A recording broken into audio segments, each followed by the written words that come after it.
I watched 2 videos today on YouTube. Actually, I watched more than that, but there's 2 videos in particular that stand out to me. And one of them was a viewer subscriber vlog reaction response to a comment that they left or they received from a buddy of mine, and they were sharing their personal experience with content creation in YouTube and how they were inspired.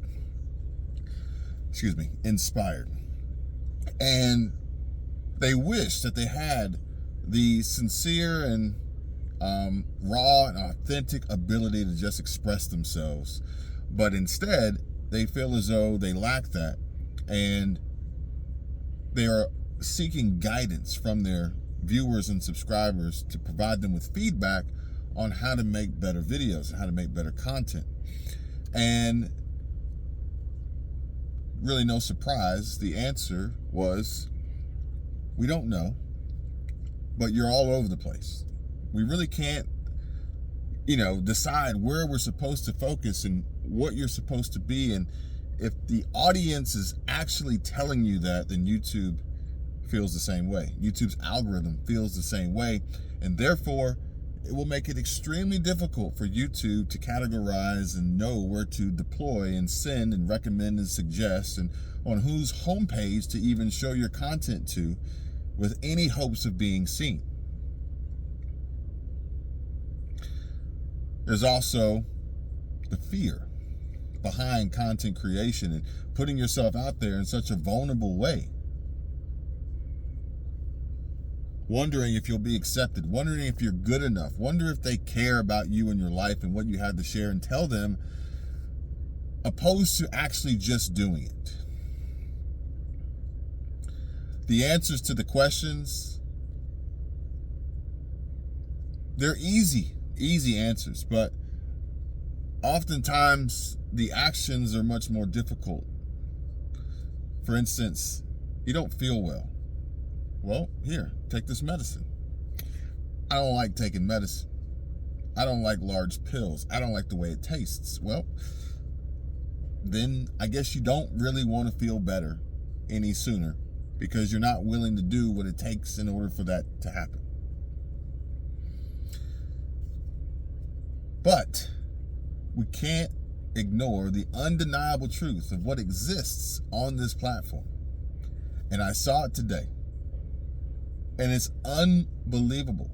There's literally a channel out there that seemingly for the last few days or few weeks has taken it upon themselves to harp on and criticize other YouTubers. Specifically, one being Sarasota Tim. I was blown away by how many subscribers this channel had, how many views this video had in just 2 days, and more importantly, how many comments the video received. And not only how many comments, but what the comments said. I gotta tell you guys, you gotta have thick skin for this game, okay?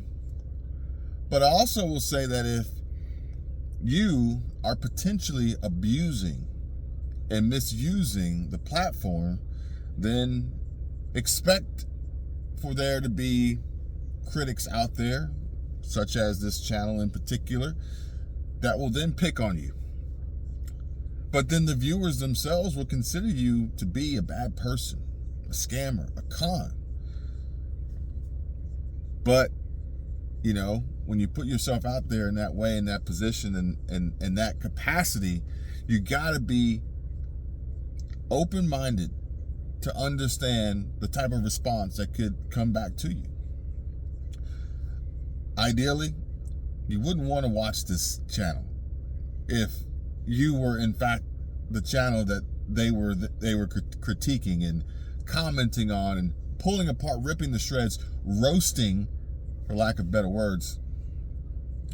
You wouldn't want to watch this, and you definitely wouldn't want to read the comments, okay? Because that could be extremely damaging and discouraging to the future of your content, which a lot of folks believe Sarasota Tim's content is going downhill, and it's really just him posting countless amounts of videos every day, talking about nothing, wasting people's time, and there's no substance, there's no value, and he's just sad and lonely.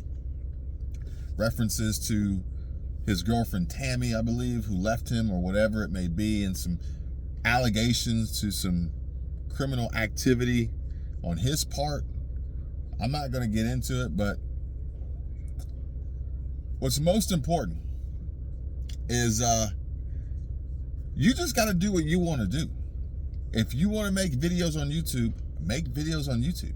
If you want to make 10 videos a day on YouTube, make 10 videos a day. If you want your channel to grow, if you want to have a business, if you want to scale, if you want to create and produce considerable amounts of money and income, ultimately businesses that can be sold and acquired, where you can get a huge cash out, a huge payday, opportunities to produce passive income, sponsorship offerings, brand deals, affiliate marketing, memberships, third-party sales, courses, masterminds. Well, that's going to take a different mindset, a different approach, a different strategy on this platform, and quite possibly on any social media platform worth investing your time, money, effort, energy into, being YouTube, TikTok, Instagram, maybe Facebook, Twitter, and we'll put Rumble at the bottom. And there's a difference. And I can tell you guys right now, for those who really know what's going on, who really know how this works, who really make money, they don't upload 10 videos a day. They never have, and they never will. They'll actually consistently upload less videos by volume and frequency and continue to make more money because they understand how this platform works, the formula to the system behind the curation and creation, and folks are doing it. Alex Hormozi, Ali Abdaal, Charlie Chang, Diary of a CEO. The list goes on and on. The list goes on and on. And the opportunity exists for pretty much anybody. But you got to pick and choose what lane you want to go down and whose direction you would like to take, what training, what suggestions, who inspires you. Because it can be done. It is being done. It will continue to be done. And if you're even sitting there remotely thinking about it, then I would suggest this. Here's my advice.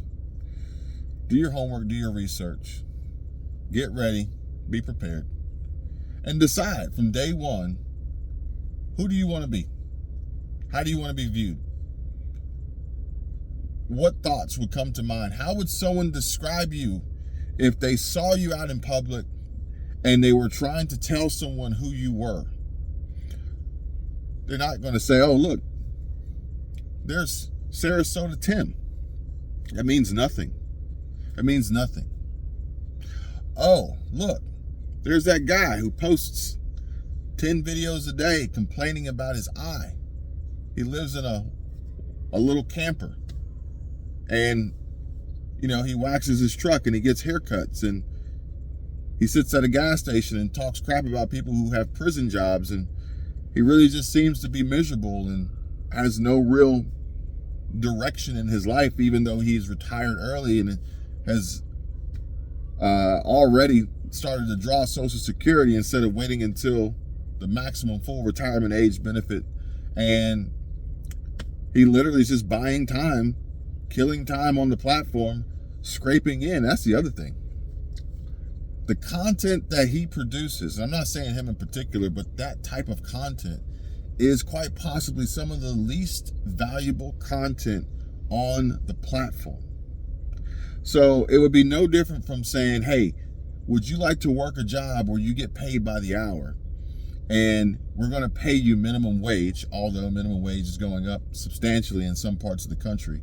Or you're going to get paid by the hour, and we're going to pay you the hourly wage of a anesthesiologist at a local hospital.